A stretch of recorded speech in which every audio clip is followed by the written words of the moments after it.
Hi guys, welcome back to my channel. இன்னைக்கு நம்ம ரொம்ப சுவையான எண்ணெய் கத்திரிக்காய் குழம்பு செட்டிநாடு ஸ்டைல்ல எப்படி செய்யறதுன்னு பார்க்கலாம்.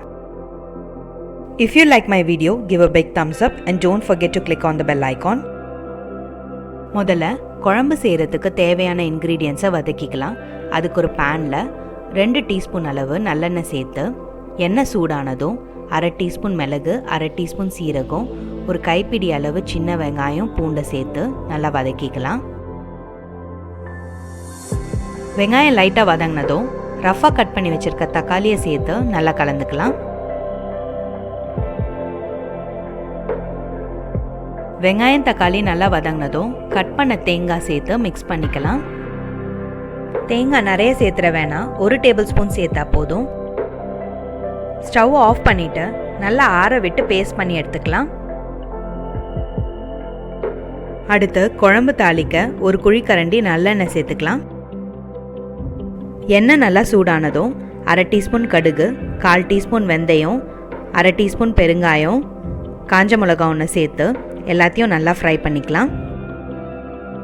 கடுகு நல்லா பொரிஞ்சதும் 1 கப் அளவு சின்ன வெங்காயம், பூண்டு முழுசாக சேர்த்துக்கலாம். கருவேப்பிலை சேர்த்து நல்லா ஃப்ரை பண்ணிக்கலாம். நல்லெண்ணெயில் செஞ்சாதான் குழம்பு ரொம்ப டேஸ்ட்டாக இருக்கும்.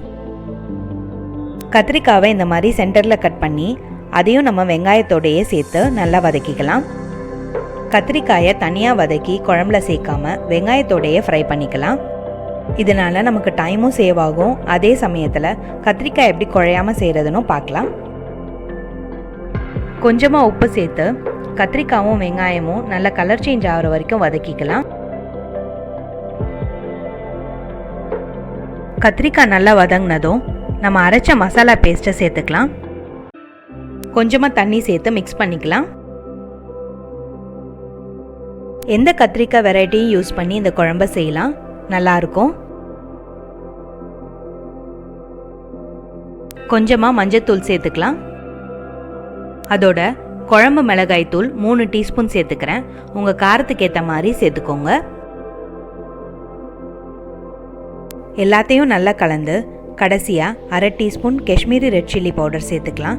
இதனால் குழம்போட கலர் பார்க்கவே ரொம்ப தூக்கலாக இருக்கும். மீடியம் டு ஹை ஃப்ளேமில் வச்சு மசாலாவோட பச்சை வாசனை போகிற வரைக்கும் நல்லா பாயில் பண்ணிக்கலாம். பச்சை வாசனை போனதும் கரைச்சி வச்ச புளியை சேர்த்து நல்லா கலந்துக்கலாம்.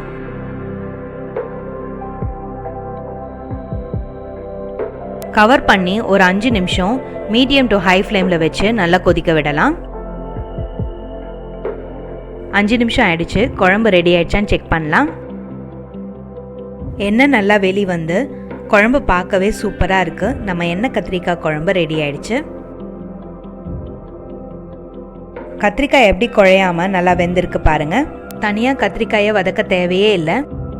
இந்த சுவையான எண்ணெய் கத்திரிக்காய் குழம்ப சூடான சாதத்தில் போட்டு சுட்ட அப்பளத்தோடு வச்சு சாப்பிட்டிங்கன்னா சூப்பராக இருக்கும்.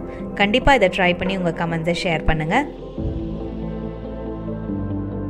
Thank you for watching. Like, share and subscribe. Follow us on YouTube, Facebook